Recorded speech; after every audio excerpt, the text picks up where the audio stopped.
So hi hello welcome back to AK shorts. ఈ వీడియోలో Mumbai versus Sunrisers match preview అయితే మాట్లాడుకుందాం. దాంట్లో ప్లేయింగ్ లెవెన్ ఎలా ఉంది, వాళ్ళు ఏ స్క్వాడ్ ఉంది, పిచ్ కండిషన్స్ ఎలా ఉంటాయి, యావరేజ్ స్కోర్ ఎంత ఈ పిచ్లో, టాస్ గెలిస్తే ఏ పొజిషన్ తీసుకుంటే బాగుంటుంది, దాని గురించి వీడియోలో మాట్లాడుకుందాం. నేను స్కిప్ చేయకుండా ఎండ్ వరకు చూడండి.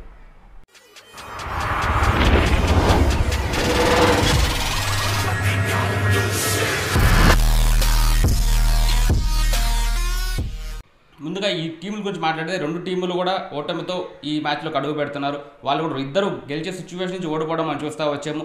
ఇద్దరు ముంబై అయితే ఏమో సన్ రైజర్స్ వాళ్ళిద్దరు గెలిచే ఛాన్స్లో ఉన్న టైంలో ఓటమి వాళ్ళు వచ్చారు. అదైతే వాళ్ళు అంత ఈజీగా డైజెస్ట్ చేసుకోలేరు.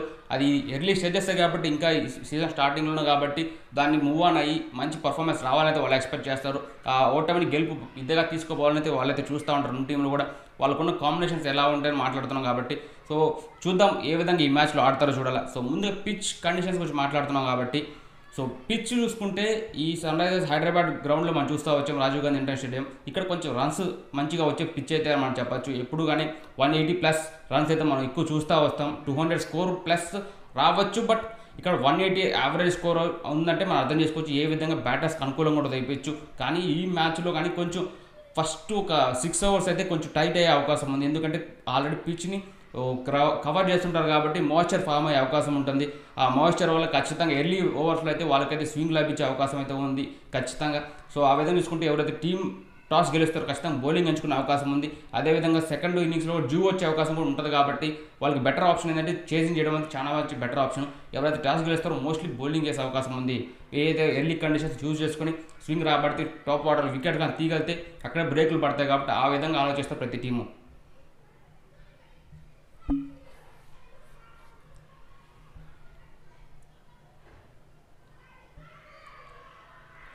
సో ఈ విధంగా అయితే ఉంది పిచ్ కండిషన్స్. ఇంకా టాస్ గెలిచి ఏదైతే బౌలింగ్ చేస్తారో మనం చూస్తూ వచ్చాము. సో ఈ విధంగా పిచ్ ఉంటుంది, అందుబాటు టాస్ గెలిచిన వాళ్ళు బౌలింగ్ చేస్తారు. సో ఈ విధంగా అయితే మనం అనుకుంటాం. సో ఇంకా ప్లేయింగ్ 11 గురించి మాట్లాడితే ఎలా ఉంటుంది ప్లేయింగ్లో అంటే ముంబై చూసుకుంటే మోస్ట్లీ అన్చేంజ్ అయితే వెళ్ళే అవకాశం కనపడుతుంది. ఎందుకంటే ముంబైకి ఆల్మోస్ట్ అన్ని దానికి సక్సెస్ వచ్చింది. అన్ఫార్చునేట్లీ ఆ లాస్ట్లో మరి చోక్ అవ్వడం మనం చూస్తూ వచ్చాము. అంత చోక్ అని మనం చెప్పొచ్చు. ఎందుకంటే వాళ్ళే కొన్ని మిస్టేక్స్ చేసిన వాళ్ళు చోక్ అవ్వడం మనం చూస్తాం. కానీ టీమ్ బ్యాలెన్సింగ్ ఎప్పుడు తప్పలేదు. వాళ్ళకి బౌలింగ్ డిపార్ట్మెంట్ అయితే చాలా స్ట్రాంగ్గా ఉంది ఖచ్చితంగా మనం చెప్పొచ్చు. కానీ స్పిన్ డిపార్ట్మెంట్ కొంచెం వీక్గా ఉన్నా కానీ ఈ హైదరాబాద్ పిచ్ అనేది స్పిన్కి ఎక్కువ అనుకూలంగా ఉండదు కాబట్టి వాళ్ళకి ఒక పాజిటివ్ అని చెప్పొచ్చు. ఎందుకంటే అక్కడ పేసర్స్ కావాల్సిన కోహ్లీ అయితే ఏముంది, బుమ్రా ఉన్నాడు, దాంతోపాటు లుక్ వుడ్ ఉన్నాడు, ఇంకా కావాలంటే బ్యాకప్గా మనకి ఆకాష్ మధ్వాల్ ఉన్నాడు. సో స్ట్రాంగెస్ట్ స్క్వాడ్ అయితే ఉంది వాళ్ళు కూడా బౌలింగ్లో కూడా. సో దాన్ని అయితే వాళ్ళు యూజ్ చేసుకుంటారు కాబట్టి ఖచ్చితంగా మనం అనుకుందాం ఈ మ్యాచ్లో అన్చేంజ్ చేసే అవకాశం ఉంది. ఎందుకంటే సూర్యకుమార్ ఇంకా ఫిట్ కాలేదు.